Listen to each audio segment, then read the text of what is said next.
Hello, hello. Welcome to Errogie Music live stream. Maybe the daftest thing I've done, and that's saying something if you know me. Welcome everybody. I'm going to just make sure this is all working properly. So let me know. Give me some feedback. Can you hear me? Am I too loud? Am I too quiet? Help me out, people. And if you're watching this in the future, I hope this isn't too boring or you haven't turned off already. But if you can't see anything, okay, transition. Yay! Thank you, Gavin. Yes, blank screen. I am new to live streaming, newish. So a bit quiet. Thank you very much. I will turn up the volume a little bit. And there we go. All right, so welcome everybody. This is this channel. My name is Adam Sutherland. If we haven't met before, this channel is dedicated to teaching what I know and what I don't know, in a way, about writing traditional music. I'm a Scottish traditional musician, but I believe there's a lot of crossover between Scottish music and Irish music, and actually the more I go into the world of melody, the more I see things in common with all traditional art forms. In fact, just all music. Particularly what I love is melody.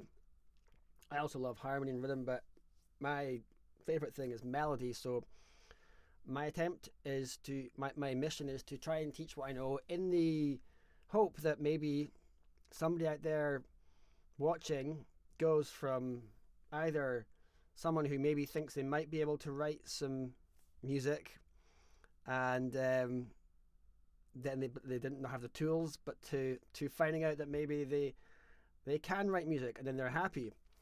Hey Fraser, hey neighbor, hey Michael, hey Gavin, hey Michael, hey guys. My neighbor is tuning in. That's you can probably hear me shouting in the shed. Okay, so that's my mission. Try and teach us, if you want to learn to write your own tunes, because it's been the biggest funnest thing that I've ever discovered.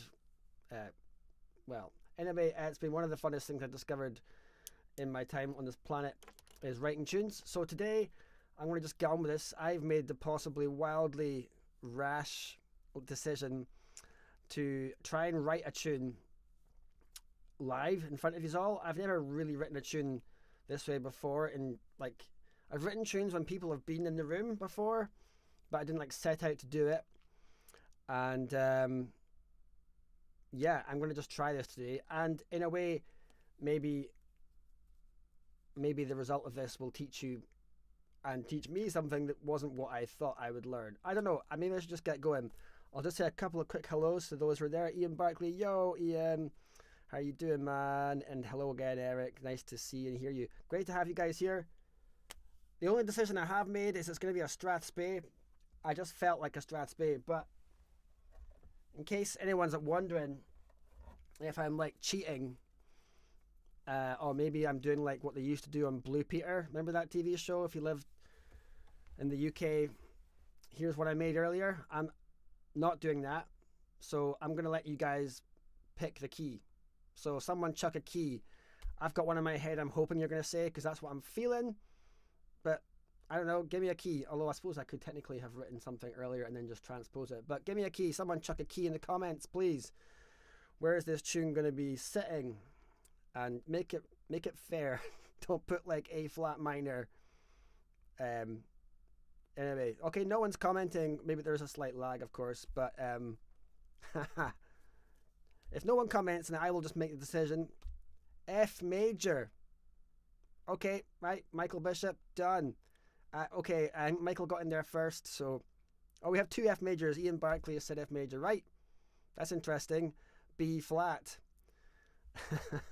Thanks very much. Actually, I have written a tune in B flat before. I'll tell you some other time about my difficult relationship with B flat, but for now I'm going to just start writing. Okay, Strathspey and F major, unless I do try and get it to E minor. I don't know. Right, so what I thought of, and I haven't really thought about this much. Part of that is like deliberately, I'll deliberately not think about it, but the other part of it is just I haven't thought about it that much. Maybe I should have. I'm gonna pick some notes, right? And what I'd like you if to try, because I don't want to just be this like display of what I can or can't do. I'd actually really love it if this was like a giving you tools. So sometimes I get a wee bunch of notes in my head, and we all have bunches of notes in our heads, but I do this thing which isn't even that creative. It's just like, how many different orders can I put these notes in? It's almost like I don't know, doing Sudoku or something. Let me know if the fiddle's too loud when I start playing, because there's a difference in volume. But there's an F.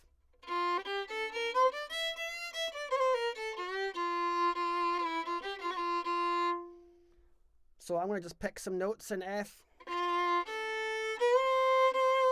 Those are the 3 notes that make an F major chord, if you're interested. F, A, and C. I'm going to chuck in B flat, because I like it, but also because Trace Browell in the comments there chucked in B flat. And I'll also chuck in an E to acknowledge the other key that was in there. So it was E minor as a key. I'm not going to do E minor, but I will do the key. So I'm going to go. There are also nice notes. This is what I love about doing this, picking some notes, whether they come to you in some like moment of inspiration or not is irrelevant, but you can just like pick some notes in a key.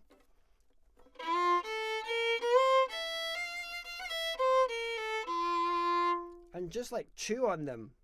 So I've picked those notes. Now you can play them in order, going from lowest to high. So this is what I'm doing here. This is what I'd like you to try, if you haven't done it already, is just to think of as many different combinations, as many different orders of these notes as you can. So from low to high, you have.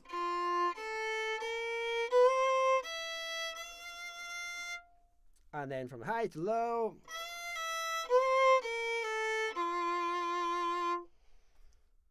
So we haven't got to the Strathspey rhythm yet, but I'm going to just stick with no rhythm.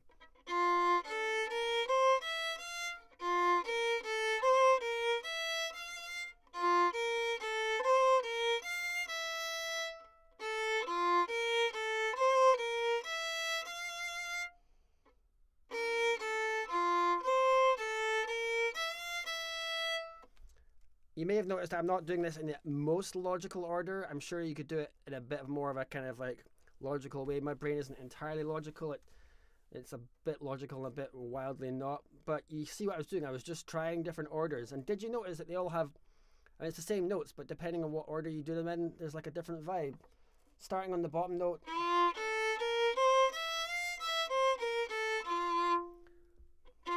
And then maybe missing out, not having a second, but going.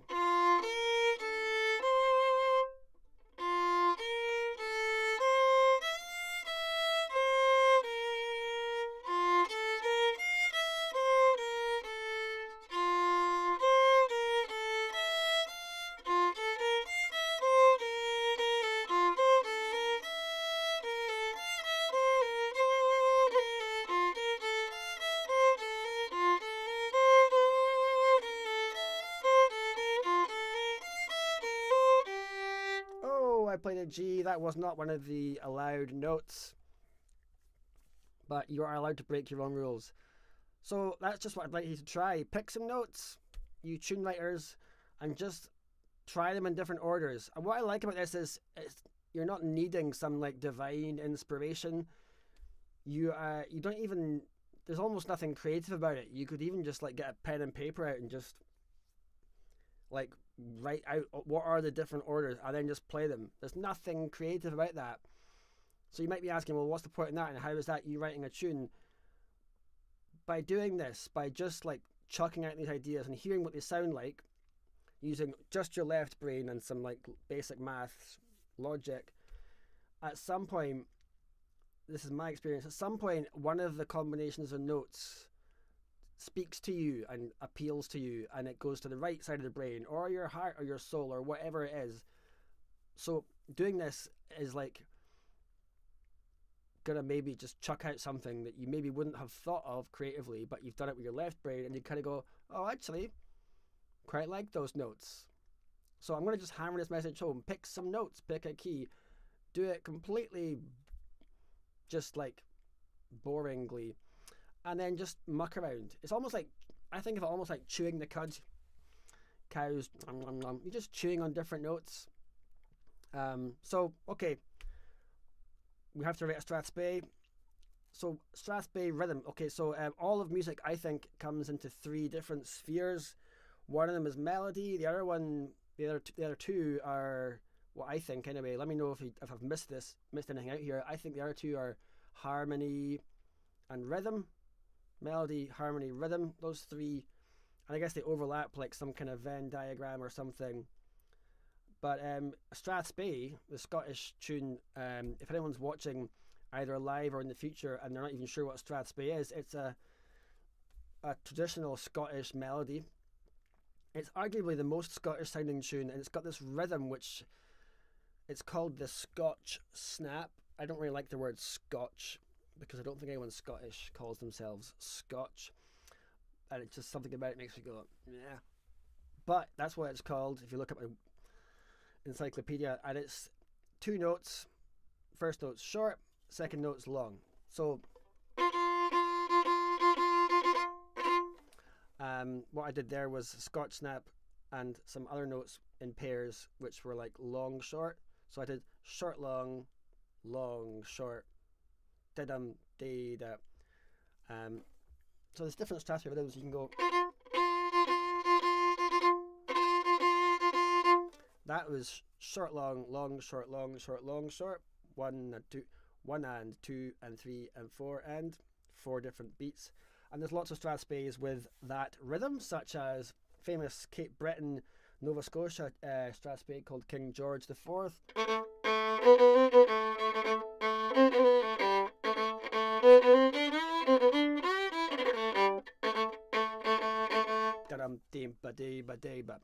So the Scotch snap, and that comes from the Gaelic language, I believe, which has any word which has more than 1 syllable, sorry.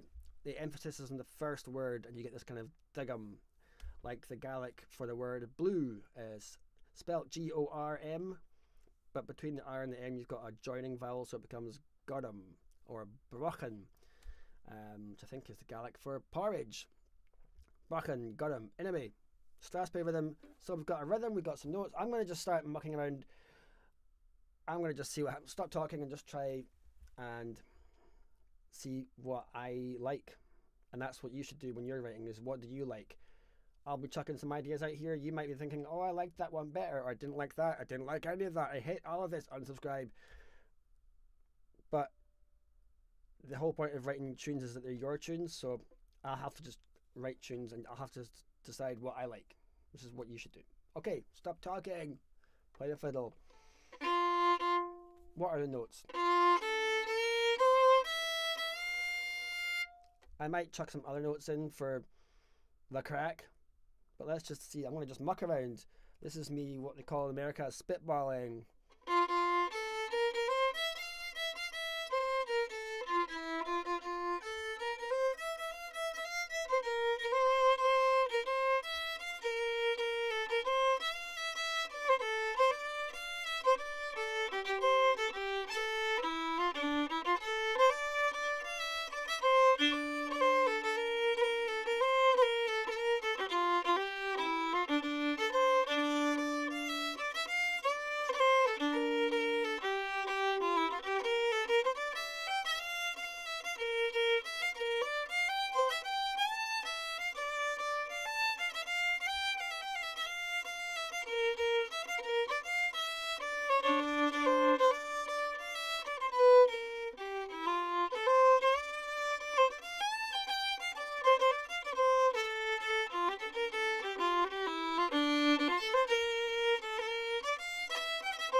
Okay, comments.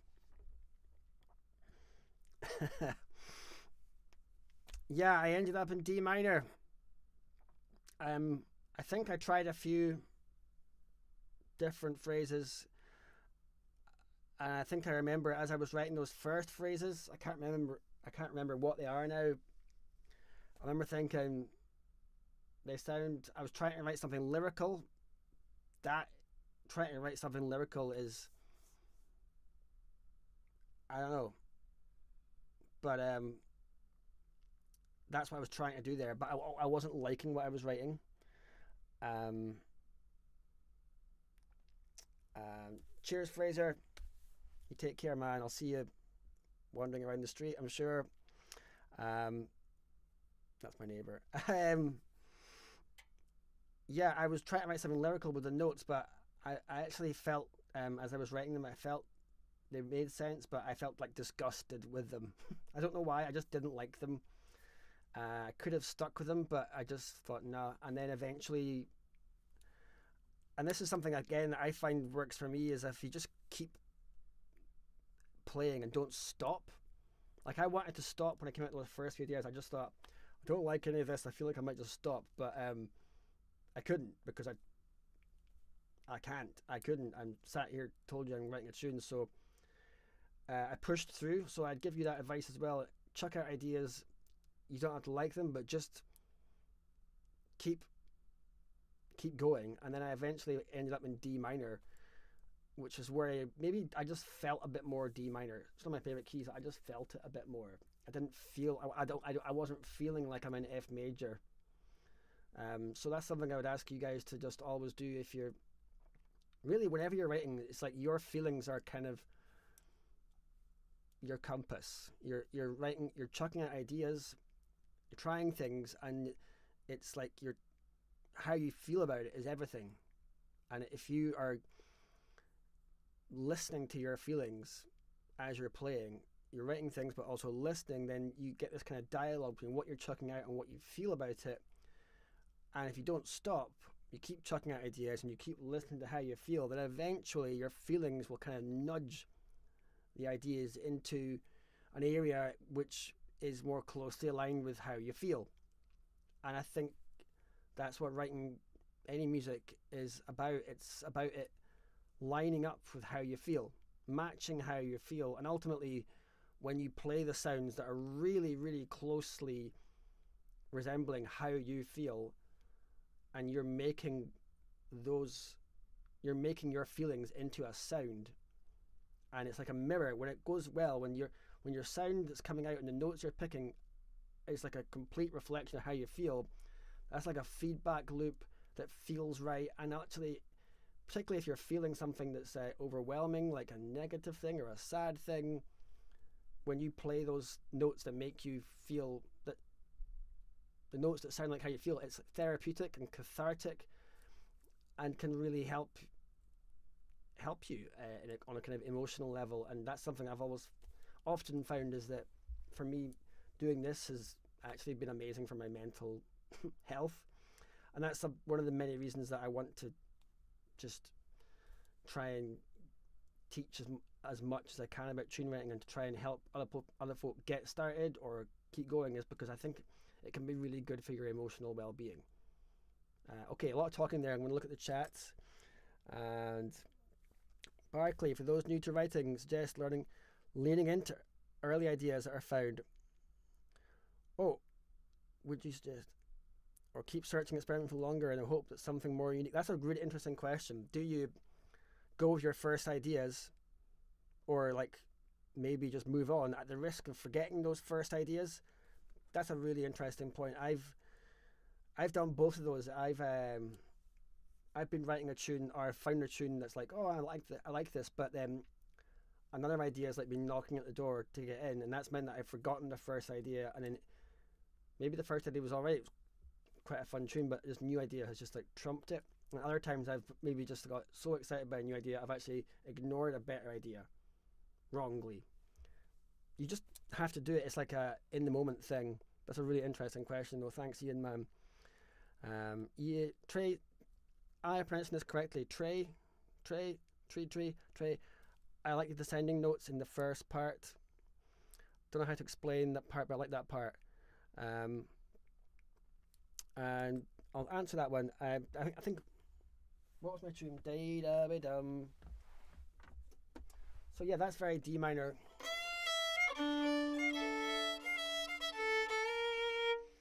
I do like to think about chords a lot. I know I said I love melody, but I was also saying that the three spheres are melody, chords, and harmony. That's a big D minor.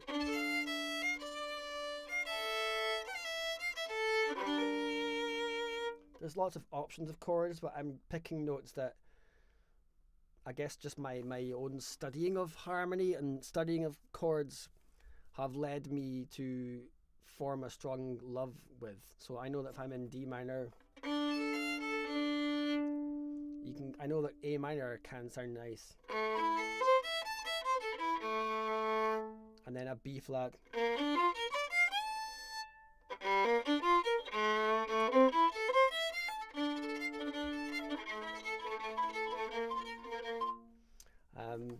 Which how does that make sense? How does that not just be useless to you listening?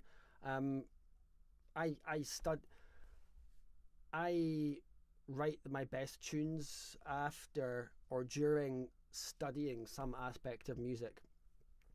And whilst I'm studying music, I'm not trying to write, I'm just trying to learn about it. So I've been studying harmony for a long time, and the discovery of chords that I like, again, listening to what I feel is speaking to me, has led to me to discover some chord sequences which I like, which is basically what every composer in history. You're born, you don't know about music, you learn about music, and they just stumble across stuff that they like.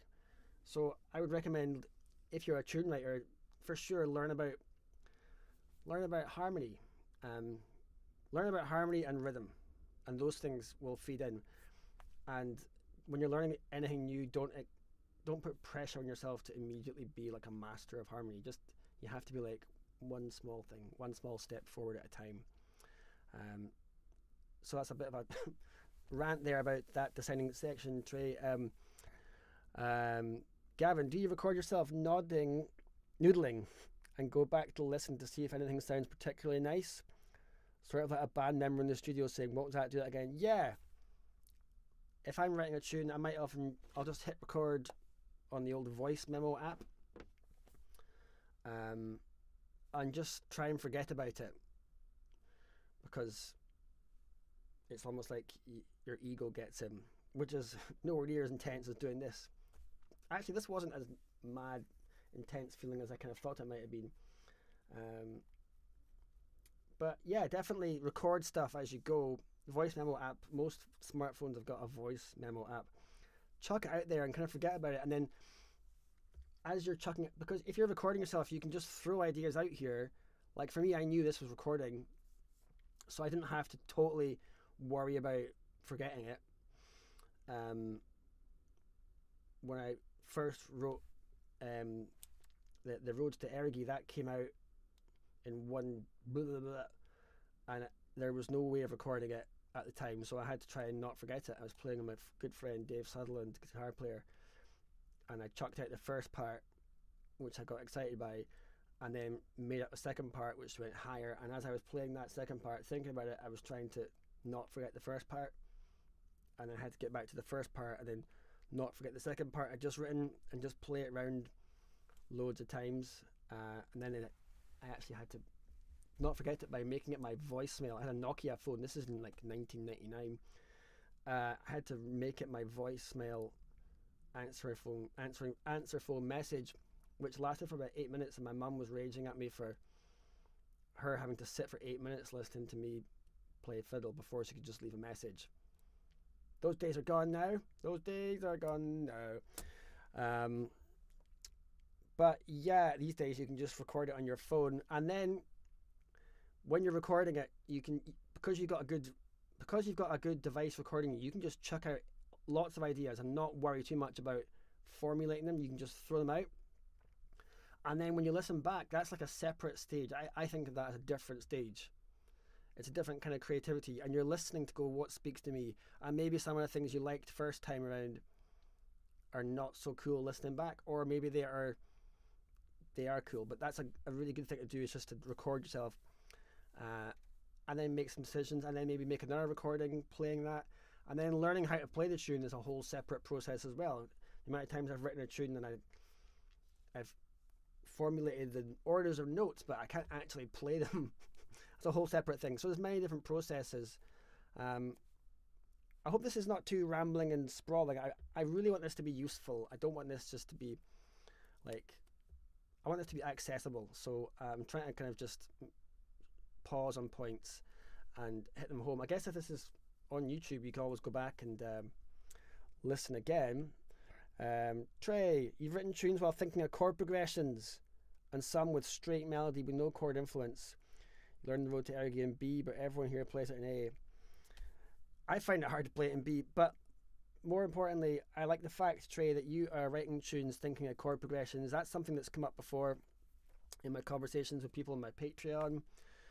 I should mention that I've got a Patreon with a Discord server where people are chucking in their own tunes, and I sometimes chuck in little starting points or musical meditations where I might just say, this week, here's some notes, go write a tune with these notes. And but yeah, in my Discord Patreon, we've had that chat about thinking of chord progressions.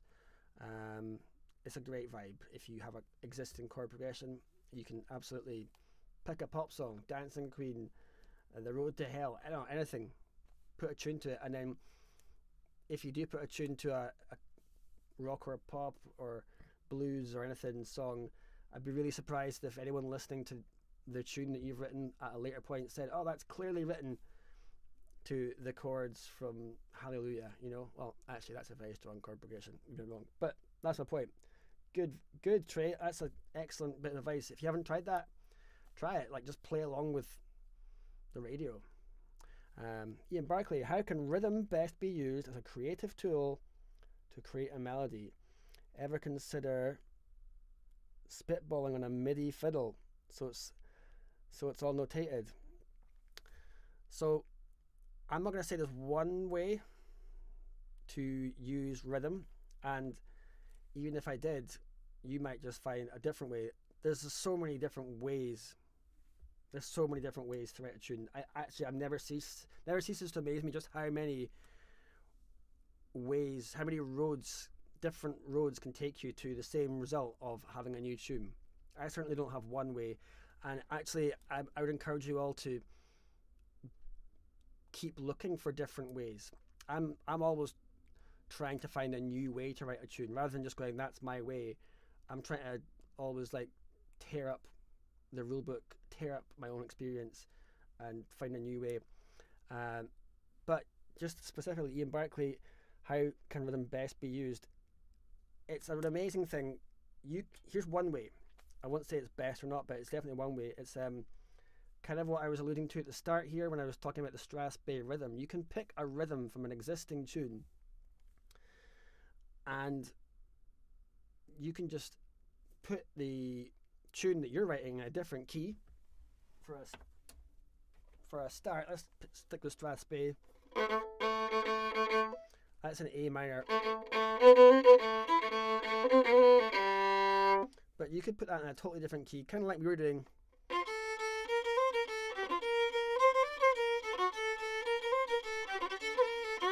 Or whatever, but just different notes. And the great thing about picking a rhythm before even a key is you've already got something grooving, ba-dum, ba, ba-doo, ba-da, which I really like that. So it's a nice way to make some decisions about what the tune's going to be. And then it's almost like, I think of it as like when you have a rhythm picked, it's almost just like tweaking. Keep playing it, tweak, change notes up and down. And again, this is kind of like what I was talking about at the start. By picking a rhythm and just chucking notes up or down and mucking around with them, it's almost like not that creative. You're just mucking about. But if something speaks to you and jumps out at you, you'll know it. You're like, whoa, I like that. So it's almost like a process of discovery. And I say this quote a lot about, it's from the late Stéphane Grappelli, the incredible gypsy jazz violinist from France. And Grappelli, I mean, he was just can't believe how amazing that guy was. He said he didn't write a tune. He said, I found this tune. Love that, because it's less about him. I composed the tune is quite, I don't know, I feel like that's quite self-involved, but I found it kind of implies it was just like I stumbled across it in the forest. It was already there. So chucking notes out like this, just picking a rhythm and just looping it, putting notes on, maybe Ian with a MIDI. You can use like a computer to get a wee 4-bar loop, and just have it loop and just change notes. Something will speak to you. So it's less about, I think it's less egotistical in a way. And some of my tunes that I've written that I like the most have happened when I wasn't trying to write a tune. I was trying to practice maybe a rhythm or practice a scale, F major, and just trying to actually get the hang of being able to play that. And then you find some notes, you stumble across them. So I think that's maybe almost like my theme here is for this particular thing is just get going with throwing out ideas. So at the start we picked some notes, how many different orders. Now we're talking about picking a rhythm.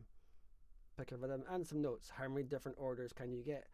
And if you don't like them, that doesn't matter. This is if you don't write a tune, if you don't find notes that you like, that's still cool, because you've given your brain a bit of brain gym. Just even guess the habit of reordering notes in different orders. If you don't write something, that's cool. It takes off the pressure, particularly as well, of having to write something. If you're just habitually chucking out notes in different orders. I hope that makes sense. I can't quite remember what the tune was, but it's there.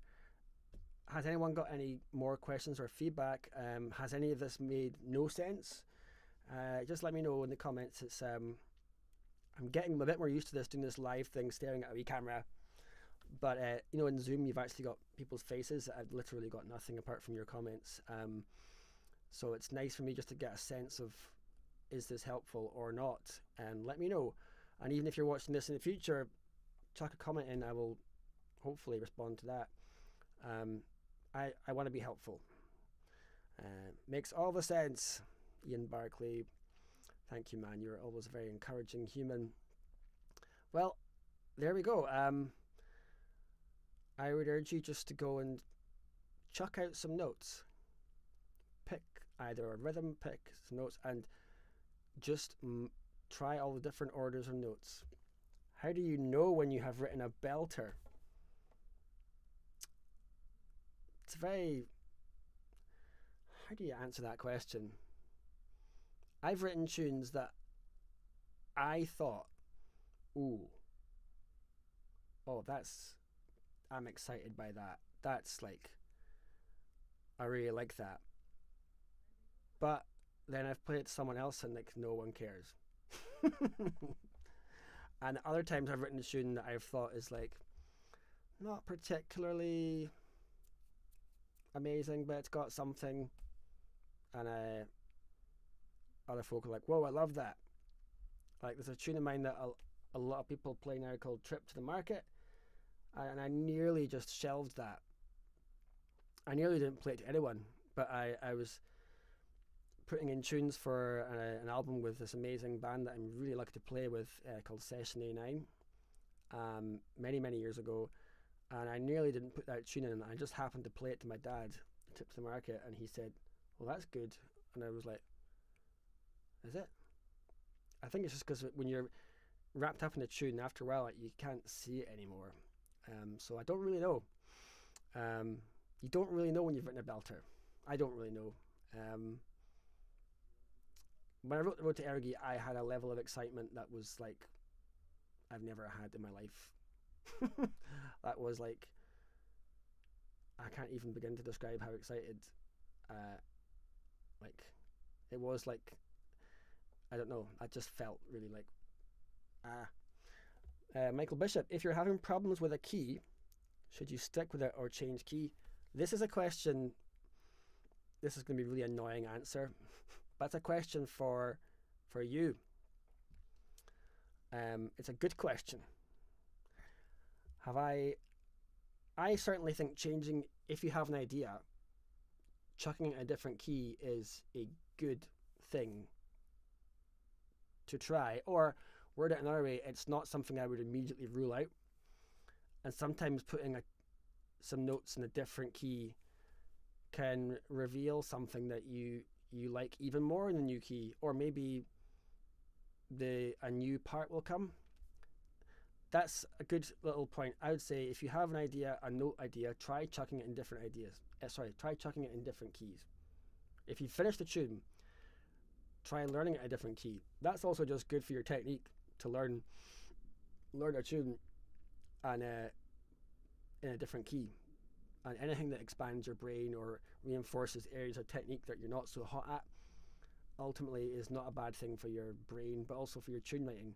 So good question, Michael. Up to you, but I would say if you are having problems, yeah, maybe try it in a different key, particularly if you've got like a wee idea that you like, but you're not quite sure where it's to go. In fact, that's a good reminder for me. Thank you. Hey Tom, do you ever have just an A part or B part that feels great, but the other section just doesn't stick? Yes. Yeah. I've got like bits of tunes that I can't think of where to put them. Like, I think I've got a bit of a jig I wrote, I don't know, 25 years ago.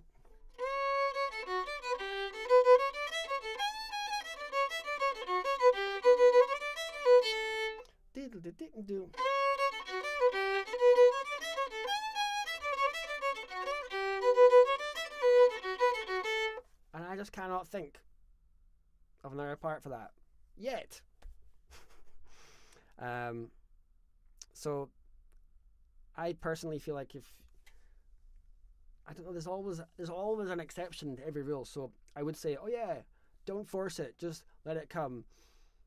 But that might be terrible advice, because actually sometimes forcing something can result in something good. I do have a wee tip though, that if you have an A part or B part that feels great and the other section doesn't stick, what you're saying, Tom, is you've written an A part, you've written half a tune and you kind of like, and the other half exists, you've got like a draft, but you don't really like it.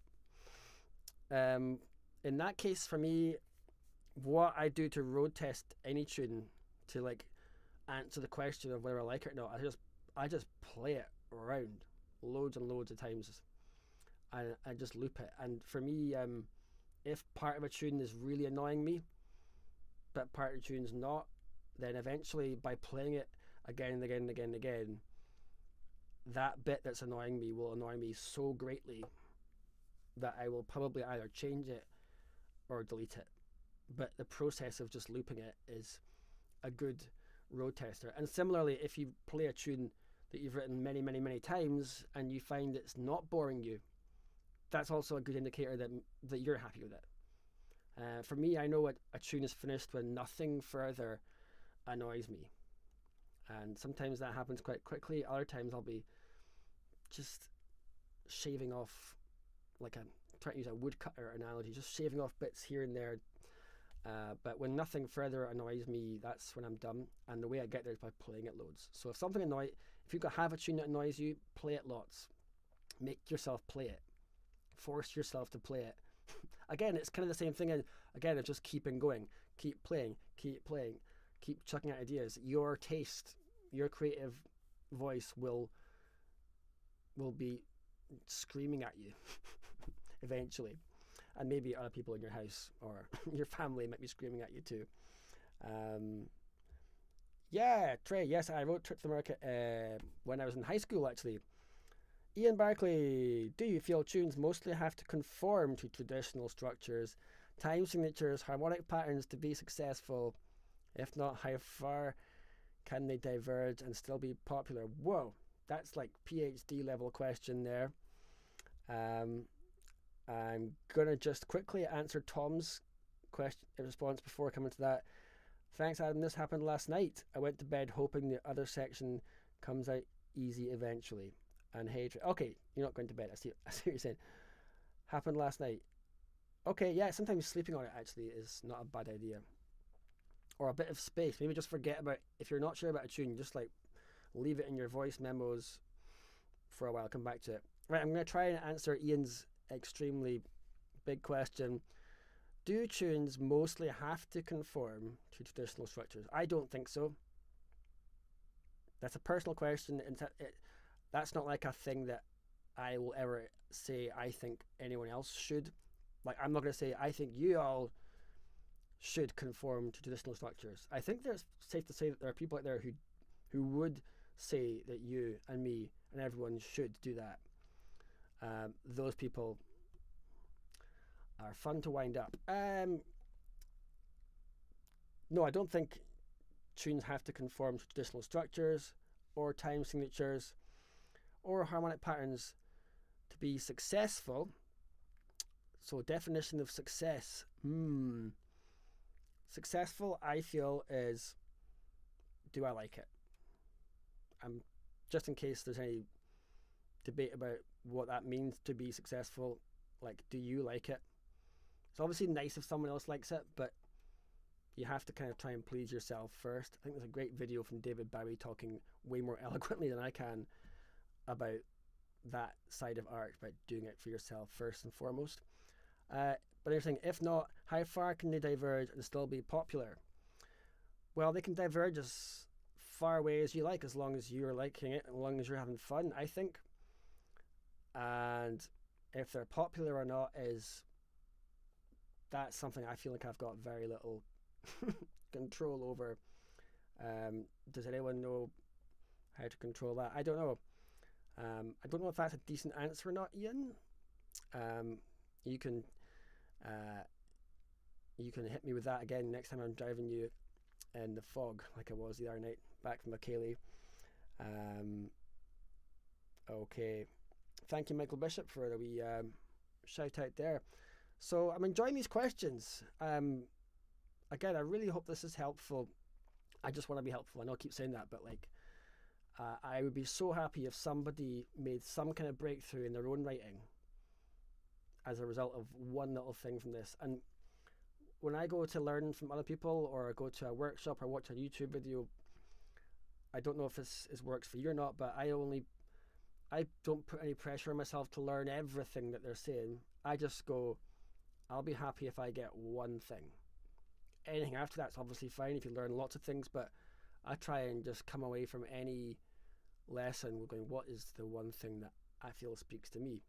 So I would say, because we're talking a lot here, don't put yourself under pressure to like try and learn or understand everything. We've spoken about loads here. Maybe just like try one thing. And obviously it's a video, so it's up here forever.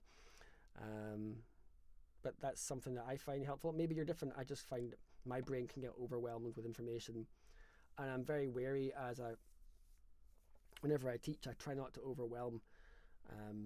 It's so important that you do that. You don't overwhelm your own brain. I believe there's 3 modes of learning. If you give yourself too difficult a task, you get panic and your brain goes into cortisol.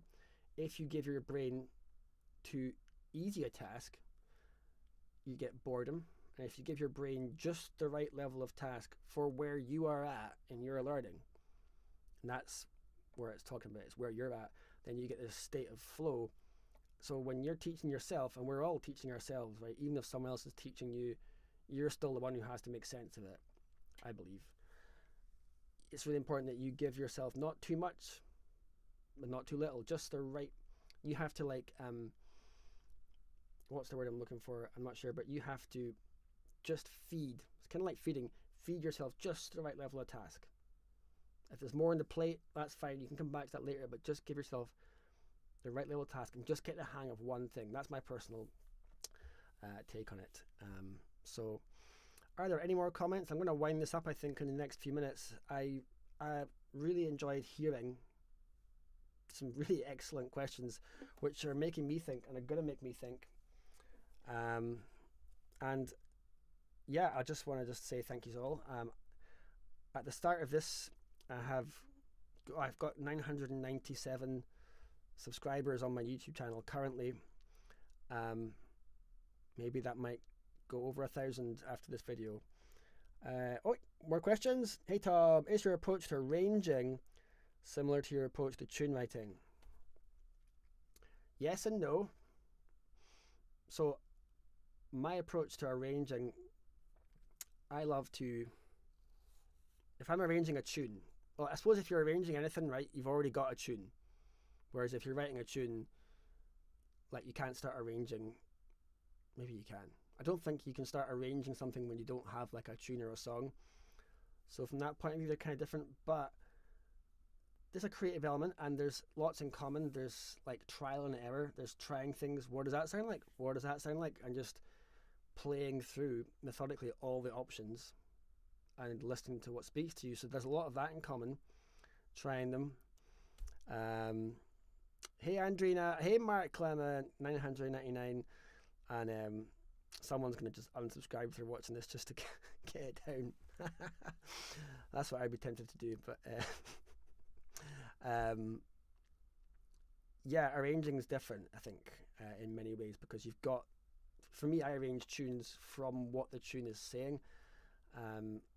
You should ask Mark Clement about this. He's in the comments. He's got some amazing insights and inspiration on how to arrange a melody or a song.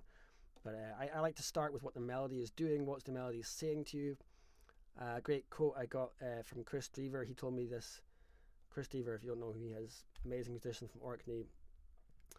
You probably do know who he is if you're watching this. But he told me once outside Sandy Bell's pub in Edinburgh, many, many years ago, he says he believes that tunes prescribe chords. I like that. So he was very much looking at the shape of the notes and seeing what chords are kind of being implied by the melody. And what I love to do is get those notes, get some chords from the tune, and then break up the chords. Say you've got a 3 or 4 note chord progression moving along. Just give each of those notes a different instrument. I quite often do this on my computer. I'll just get a wee like a sample library and give some horns or strings, different notes to chords, and then you've got this moving 4-part harmony thing. And then you can just take the tune out, and I've written some bits since the start of the pandemic. I'm trying to learn how to arrange stuff on the computer using, like, you know, Spitfire audio libraries, which is like a orchestral library where you can just program in MIDI and it comes out sounding really fancy, like strings and brass.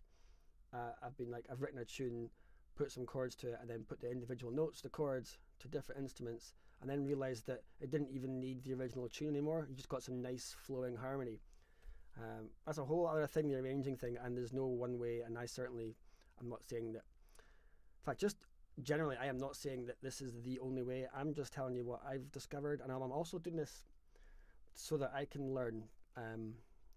Sounds really cheesy, but I'm continuing to learn about writing tunes. I'm a student. I'll always be a student. No one ever knows it all, and if they do say they know it all, then, well, they stopped learning. I'll always be a student, and I'm just wanting to learn and just take my learning into this online space and have a bit of conversation on the way. So I'm really enjoying these totally amazing questions. But I think I'm going to wrap it up there. That was 52 minutes of a lot of me talking, but obviously some amazing comments. Thank you so much. This is the most comments I think I've had yet. I started this in the beginning of January, which is 2025 this year. Or if you're in the future, maybe that was hundreds of years ago. I find it weird imagining that, even though this is live, that someone might be watching this like in like 1,000 years. Is YouTube going to be here in 1,000 years? Who knows? Anyway, if there's no more questions, I will thank you all very, very, very, very, very, very much. And so, yeah, thank you for tuning in. I'm not going to be able to do this next Sunday because I'm teaching at an event in Fort Augustus, which is in the southwest end of Loch Ness. A beautiful, beautiful wee village near where I'm from. And it's an event called Fèis Glenalbyn. Fèis is the Gaelic word for festival. And Glenalbyn is the Gaelic for the Great Glen, which has Loch Ness in it, but actually continues as a fault line all the way up to Shetland and down to Islay. But I'll be teaching next Sunday, so I'm not going to be doing this next Sunday. I will try and make up for that somehow. But yeah, thank you all so much. Nice to see some new people here. So yeah, Trey, Ian, Michael, Mark, Tom, Michael, Tom, thank you all, Andrina, yeah, and Fraser, who's gone, and Gavin, thank you all so very, very much. And if you weren't commenting, that's absolutely fine as well. If you've just been watching this, thank you for tuning in. And so at 54 minutes past 19, or 6 minutes to 20, I'm going to say a very, very big thank you from my wee hut somewhere in Scotland, and enjoy the rest of your day and go and write something. All right, bye for now.